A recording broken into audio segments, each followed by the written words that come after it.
The problem is that they couldn't fix it. They couldn't fix the truck. In fact, hey guys, Justin Wheeler from the future here, and I want to apologize for getting a little frazzled during the whole dealership fiasco that was the last 3 days of trying to get a fairly simple part replaced on the old Dusty Dodge here. So I'm going to kind of go into what the problem is, what happened there, and then I will follow up with kind of the pros and cons versus doing it yourself and taking it to the dealer. So, thanks for watching. Welcome back to Truck Central. Mr. Justin Wheeler here in the 2019 Ram 1500 Limited high mileage edition. Can you tell where we are? We're across the street from the local Chrysler, Jeep, Dodge, Ram dealer, and that can only mean one thing. We've got some more broken parts. I alluded to it in a previous video, and we're going to dive into it today. Before we get into that, I do want to say thank you to Real Truck. They are the sponsor this season for Truck Central. So after the video, head on over to realtruck.com and buy yourself something nice. Okay, so here's the deal. My passenger side CV half shaft boot split, slung that grease everywhere. I realized it when I was up under the truck working on the starter last week, and you know, you can't leave it like that. And that boot is not designed to come off and be replaced. It's technically not serviceable. So we have two options.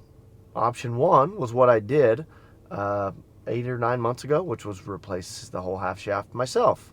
Or option two, go to these guys and pay an arm and a leg. But for that price, you get a little bit of convenience, which is what I need today, because I've got to get this truck fixed, because I got a long trip tomorrow and I just didn't have it on my schedule to do it myself. So what that means is we're going to get a pretty like realistic comparison on what it costs to do it myself. I'll run all those numbers down here after a while versus what it's going to cost to have the dealer do it. Now, you know, you may not have this same issue or be in the same predicament, but you know, sometimes it's good to know what percentage increase you're looking to pay when you go to a dealer for stuff like this. So appointment's in 2 minutes. I'm going to shut the camera off. I'm going to roll over there, and then hopefully here in about 8 or 9 hours we'll be back with an update and a new half shaft. Well guys, you may or may not be able to tell based on the clothing and the hat that it is not the same day that I dropped this off and that we started this video with. No, it's not even the next day. Nope. 2 days later. And when I say 2 days ago, I mean they had it all day the first day, from 7 a.m. until 6 p.m. all day yesterday, and here we are now on technically the third day that they had this thing. And boy, let me tell you, this was not a pleasant dealer experience. Now, I'm not going to denounce this specific dealership or any specific person by name. I don't think that's fair, and I realize that there's more going on than what I know. I'm sure that they've got more to worry about than just my truck. So I'll reserve my judgment. But what I can tell you for sure is that the communication was not good. How they handled the situation, I think, could have been much, much better. And ultimately, the big deal, I guess kind of the problem is that they couldn't fix it. They couldn't fix the truck. In fact, the document states, during removal of passenger CV joint, found that it was not coming off due to rusted in and will not come out.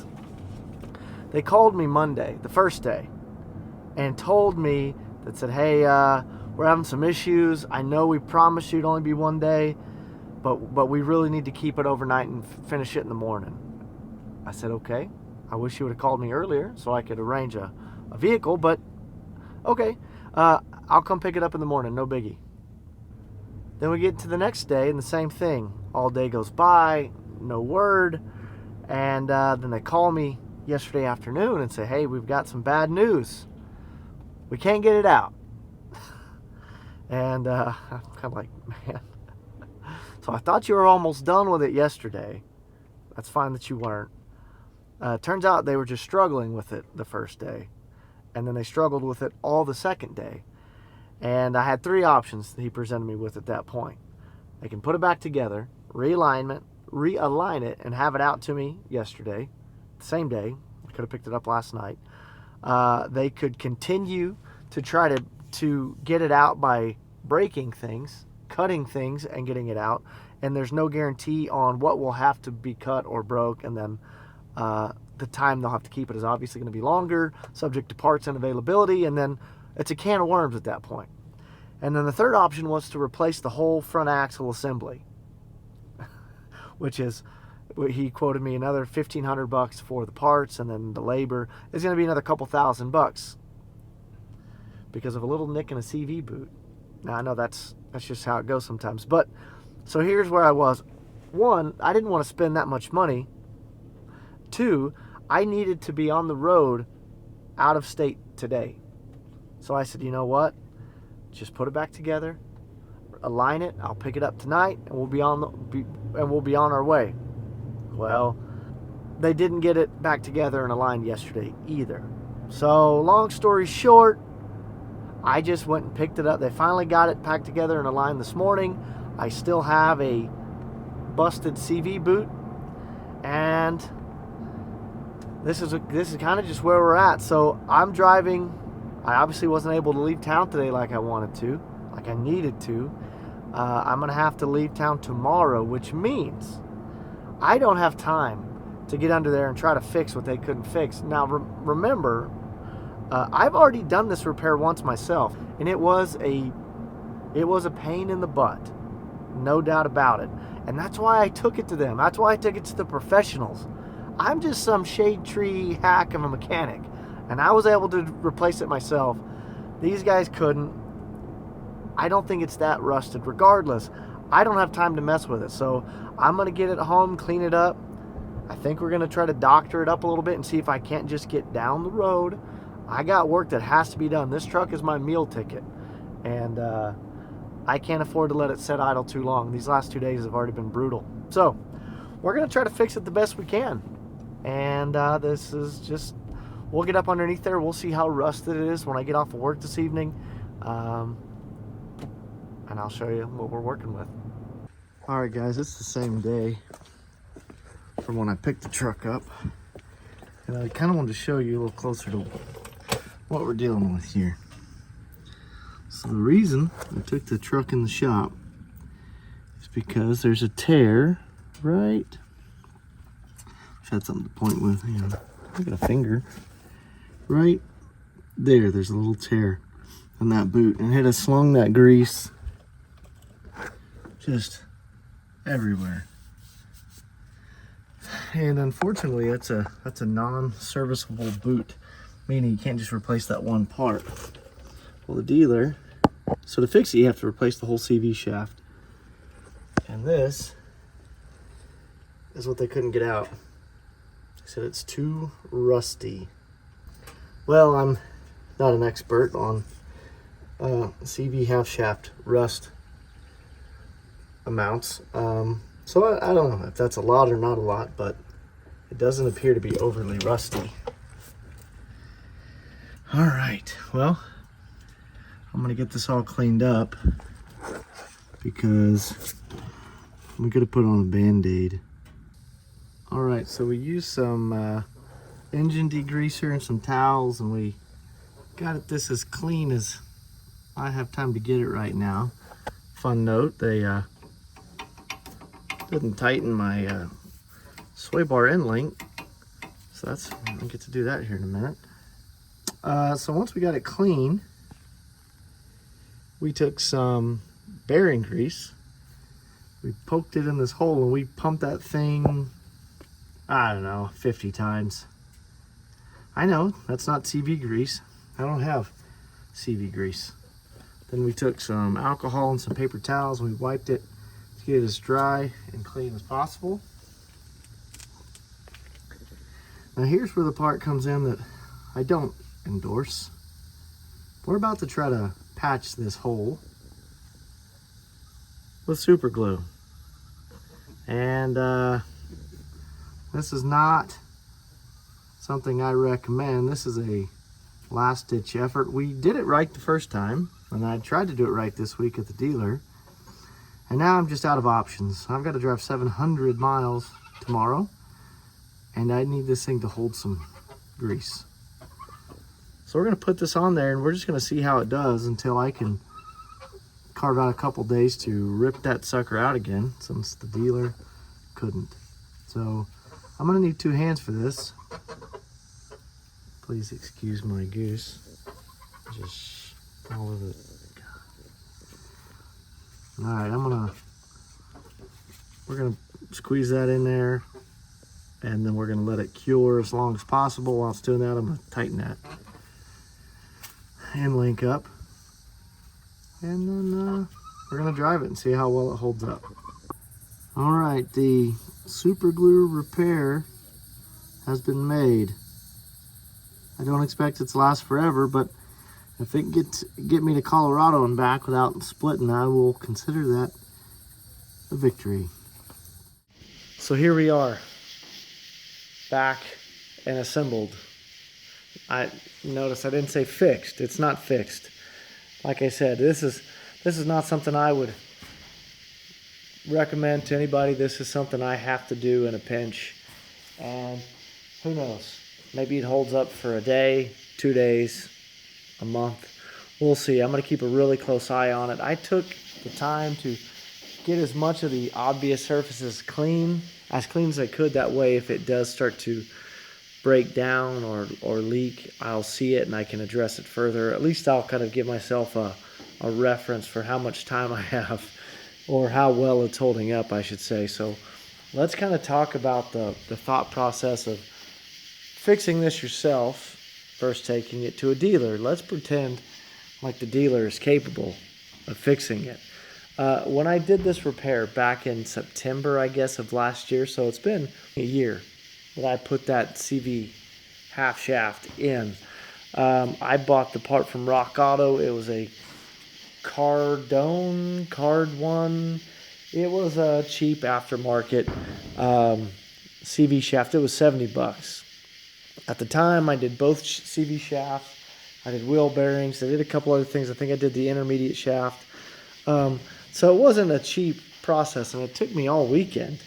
So I didn't mind saving a couple dollars, and maybe I shouldn't have. But I don't want to blame the aftermarket cheaper CV shafts right out of the gate. For one, the driver's side we put in it at the same time, and that boot is holding up just fine. There's no obvious problems with it. And two, it's not like I just drive this thing on the pavement. The weekend before I noticed the leak, I was bahawing through the woods, pulling an old S10 out of my trees down here. See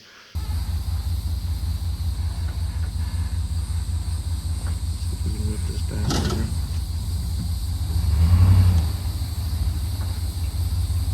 Wheel spinning now, boy. For another project. So it's very likely that I took a T-post or some rebar or a real sharp stick right to the CV boot, and that's no fault to the aftermarket part. But the fact of the matter is it leaked. So I paid $100 for it, and I spent about a day and a half fixing that myself, and that is not something I had the time to do this time. So when the dealer said they would do it for $1,000, I said okay. What you have to remember is, though, the OEM, the Mopar CV shaft that they would have put in this thing from Rock Auto, you can look it up, is just under, after tax, probably right at $500. So the way I look at it is, that's probably the part it needs. I was paying $500 for convenience for someone to fix this quickly because I need it done quick. And not only was I out of time, my free time on the weekends is all gobbled up right now. $500 to fix this plus the part seemed like a pretty good deal. So obviously you can do this job for 70 bucks, plus a little tax and a little shipping. Or you can pay a dealer $1,000. If the dealer could do it, I would be happy to pay that price because, man, it's not an easy job. The simple fact that the dealer was incapable of doing it, I hope that June bug is not in the screen taking us out of focus here. The fact that the dealer couldn't do it is a testament that this is no simple task. Now maybe there's something special, especially terrible about my setup that makes it harder than it should be. I don't know, because this is the only truck I've done it on, and it sucks. But it definitely can be done by a dude in a simple shop with simple tools, but maybe not for everybody. So just keep that in mind. You can do it for 70 bucks, or you can maybe pay $1,000. Luckily, I didn't have to pay that this time. We went with the $5 bottle of super glue, but we will monitor that closely, and then we will probably eventually put another CV shaft in, but it just depends on how long this boot lasts. So from here, we're going to monitor it. We'll follow up. Who knows how long it'll be. Maybe it'll be a day, maybe it'll be 6 months from now before you see this video, but we're going to just monitor this and we'll report back with what we find. All right, guys, so that's all for now. Even though the dealer couldn't fix it, you know what it costs to do it yourself. You know what it costs for a dealer to do it, and you know the risks you take, well, now both doing it yourself and taking it to the dealer. So if you have a CV boot issue, you can kind of make a slightly more educated guess on whether or not you should go to the dealer, whether you should fix it yourself, or maybe, no, don't just slap glue on it. Fix it yourself or take it to a very competent dealer. Talk to them, make sure that they've worked on 5th gen Rams before, make sure that they've done this job before. I wasn't that thorough. They said it'd be no problem, and I ended up on the wrong end of the equation, short end of the stick. I was on the wrong end of the stick this time. So that's the way it is. Before we take off, one final thank you to Real Truck. They are the sponsor of the season for Truck Central. They've got all your mud flaps, floor mats, intakes, tuners, exhaust, you name it, they got it. Leave me a comment down below. Curious if this has ever happened to you, if you've done it yourself. Tips, tricks, please, some advice. I need it. As always, thanks for watching.